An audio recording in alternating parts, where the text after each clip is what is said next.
Hola a todas y todos. En la siguiente cápsula entraremos a ver el tema del pensamiento filosófico, que sería la nueva unidad.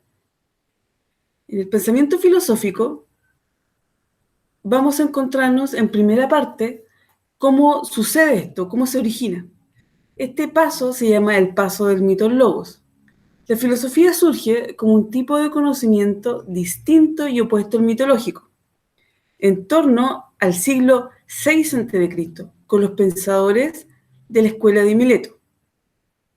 Por esta razón se dice que el origen de la filosofía suele caracterizarse con la expresión el paso del mito al logos. Con esta expresión se hace referencia al abandono gradual del mito y sustitución por el logos, que en griego significa razón. Por lo tanto, representa la aparición del pensamiento racional y reflexivo que ocupa el lugar de las tradicionales explicaciones míticas aceptadas acríticamente. El paso del mito al logos es muy importante, porque aquí hombres y mujeres ya dejan de tener respuestas y buscar las respuestas en los mitos, sino que empiezan a tener una actitud más crítica frente a ellos y empiezan a tener respuestas racionales frente a lo entorno y a las cosas que sucedían. El siguiente título dice: ¿qué es lo que es el pensamiento filosófico? ¿Qué es la filosofía? La cuestión por la filosofía, por la pregunta, ella es un auténtico problema filosófico, puesto que todavía no se ha conseguido una respuesta única y satisfactoria. La filosofía es el resultado de una actividad y resulta que hay distintas maneras de desarrollar esta peculiar actividad humana, que es la búsqueda del saber. Filosofía significa amor por la sabiduría. Es la búsqueda eterna por el conocimiento, por saber el cómo, el porqué de las cosas. Entre las características centrales nos encontramos en primer momento que la filosofía es racional. Se basa en argumentaciones lógicas y en menor medida en observaciones de la experiencia. La filosofía no se limita a señalar que las cosas son determinadas, sino que trata de descubrir por qué son precisamente así. Para ello no se basa en la fantasía, en la tradición o en la simple observación, sino fundamentalmente en demostraciones y reflexiones lógicas, ¿ya? La filosofía busca, como les dije anteriormente, el porqué de las cosas y no se va a contentar con cualquier respuesta. La segunda característica central es que es sistemática. Esto quiere decir que exige que todas sus afirmaciones estén relacionadas y jerarquizadas, de forma que la explicación de cuestiones particulares se basa en los aspectos más generales. En filosofía, los conocimientos están ordenados y dentro del sistema que forman. No se admiten incoherencias, ¿ya? El tercer punto de sus características centrales se encuentra que es crítica. ¿Qué quiere decir esto? No admite nada sin un examen racional previo y postula que cualquier conocimiento debe ser revisado y rechazado si se encuentran razones para ello. Entonces, entre las características centrales nos encontramos que la filosofía es racional, sistemática y crítica. Ahora vamos a las características específicas de la filosofía. Primer punto dice racionalidad. 2, argumentación válida. Tiene que haber coherencia en la argumentación cuando quiero afirmar o negar algo. 3, búsqueda de universalidad. ¿Qué se refiere a esto? Que un postulado filosófico, la filosofía propiamente tal, busca que sea universal, que tanto en Chile como en China, o en Medio Oriente, o en Estados Unidos, tengan una búsqueda de igualdad, que sea universal para todos. Y 4, pregunta por las causas de los fenómenos. Aquí es fundamental en la filosofía la pregunta. La filosofía nace de la pregunta y se constituye por la pregunta. Estas serían las 4 entonces características específicas de la filosofía: racionalidad, argumentación válida, búsqueda de universalidad y pregunta por las causas de los fenómenos. Ahora nos vamos a lo que son las ramas de la filosofía. la filosofía es llamada también la madre de las ciencias, o la madre de todo tipo de conocimientos o estudios, ¿ya? Porque es el amor a la sabiduría, como les dije anteriormente. Entre las ramas de la filosofía nos encontramos con la metafísica, con la lógica, la epistemología, la estética y la ética. Esto por nombrar algunas.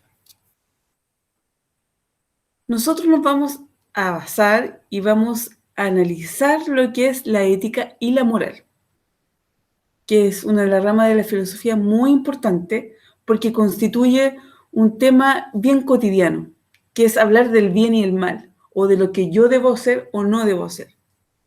Aquí vamos a ver las diferencias entre ética y moral, que generalmente las personas tienden a confundir entre decir ética y moral son iguales, creen que son iguales, pero son cosas distintas. El término ética se deriva del griego ethos, que significa hábito, costumbre y manera de ser. El término moral, a su vez, proviene también de la palabra latina moralis, que también significa costumbre o modo de comportarse. Pero en la actualidad, ambos términos, tanto ética como moral, significan diferente. Dice, utilizamos el término ética para referirnos a la ciencia que trata de la moral.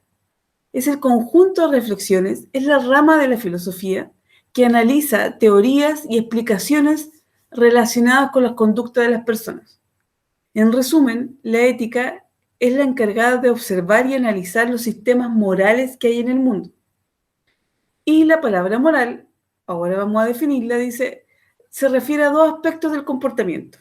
Uno, al conjunto de principios, valores y normas que regulan la conducta humana. Y dos, a un estado de ánimo o disposición afectiva. Como vemos, tanto el término ética como moral difieren mucho. Ética, como les dije, es la rama de la filosofía que se encarga de analizar y distinguir los distintos tipos de sistema moral. Y la moral, por otro lado, podríamos decir que es el conjunto de normas, reglas que modifican nuestra conducta, que nos hacen guiarnos por cierta acción o no tomar esa acción, ¿ya? Es lo que nos dice la sociedad, prácticamente lo que debemos o no hacer. ¿Cuáles son los objetivos de la ética? Entre los objetivos de la ética nos encontramos lo siguiente. Uno, dice, determinar la especificidad de la conducta moral frente a otros tipos de conductas. ¿A qué se refiere con esto? Se preguntarán ustedes. Es ver cuál es la diferencia de tu conducta moral frente a otros tipos de conductas y ver si tienen lógica con lo que se espera de la sociedad. Dos, dice, discernir y definir la bondad y la maldad de los actos humanos. ¿Ya? Tres, definir y justificar los valores y las normas de la conducta. Aquí, valores y normas son cosas distintas. Valores, podríamos decir que son las cosas que las personas apreciamos en otro individuo, en la sociedad, en el arte, no sé, pues en la política. Y las normas podemos decir que son las reglas que definen nuestra conducta y es el deber o no de hacer algo. Y en el punto 4 se habla de precisar el lenguaje moral analizando su significado, su alcance y su valor científico. Aquí ya entramos a un punto como más fino, podríamos decir, que aquí la ética observa el lenguaje moral que se ocupa en distintos sistemas morales a nivel del mundo. Aquí se analiza su significado, su alcance, ¿a qué me refiero con eso? Así ver realmente se da en la sociedad, y su valor científico. No hay que desconocer que tanto la ética como la moral, que son las que definen lo que es el bien y el mal, tienen mucha relación también aquí con la ciencia. Si está bueno o no, o malo, por ejemplo, investigar ciertas cosas, o si es bueno o malo el resultado de un evento científico, ¿ya? ¿Cuáles son las siguientes afirmaciones que expresan de mejor manera cómo se relacionan los conceptos de ética y moral? Aquí vamos a ver y distinguir cómo se diferencia realmente en la cotidianidad lo que es moral y lo que es ética. Vemos aquí un dibujito de Homero Simpson que nos presenta el bien y el mal. Nos presenta esa voz de la conciencia que todos tenemos en el día a día, que tenemos un diablito que nos incita a lo mejor a la parte mala, y tenemos un angelito que nos regula nuestra conducta y nos dice que tenemos que ir por buen camino. Bueno, vamos al punto 1. Dice, la moral establece los principios éticos que deben guiar las acciones de los humanos. La moral es normativa y la ética es crítica. 2. La ética dice, reflexiona sobre los principios morales que deben guiar las acciones de los seres humanos. 3. La ética y la moral fijan los principios y valores que deben guiar las acciones de los seres humanos. Ambas fijan principios y valores. Y 4, que hay otra semejanza aquí, la ética y la moral debaten sobre los principios y valores que deben guiar las acciones de los seres humanos. En el punto 1 y en el punto 2 vimos las diferencias de ambas. Vimos que la moral establecía principios que debíamos seguir, era normativa, y en el punto 2 veíamos que la ética reflexionaba sobre estos principios. La ética es más reflexiva, más crítica, más profunda. Y en el punto 3 y 4 vemos las semejanzas entre ética y moral. Vimos, por ejemplo, que en el punto 3 ética y moral fijaban principios. En el punto 4, ética y moral debatían sobre estos principios. Bueno, chicos y chicas, terminada esta cápsula, espero que tengan una excelente reflexión sobre lo que hemos hablado, sobre lo que es la filosofía propiamente tal, que nace sobre la pregunta, nace sobre la importancia de ser crítico frente al sistema, frente a nuestra vida y frente a todo el entorno que nos rodea.